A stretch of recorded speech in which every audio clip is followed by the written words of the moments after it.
RV life. Well, with some small things, I've looked into it.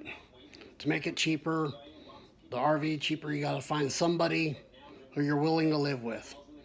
It's like a camping trip. You can split, if you have two people, you can split it in two. You can pay half, and the other person can pay half.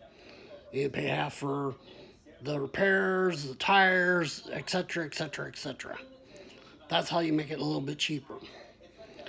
And if you want to do it family style, each person who brings in some income would make it a lot cheaper.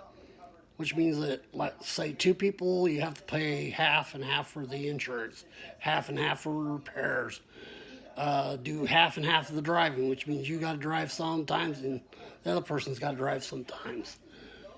And you got to decide where you want to go and how far.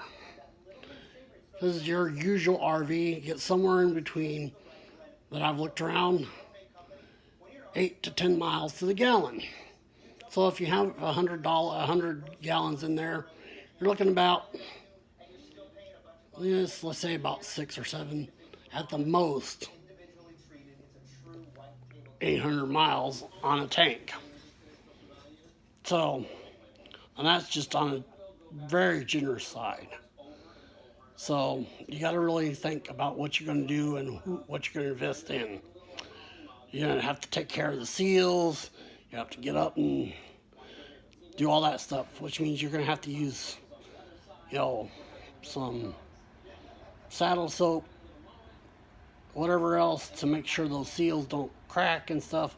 Some of them are newer, so you have to look into the book and find out exactly what you can use on them.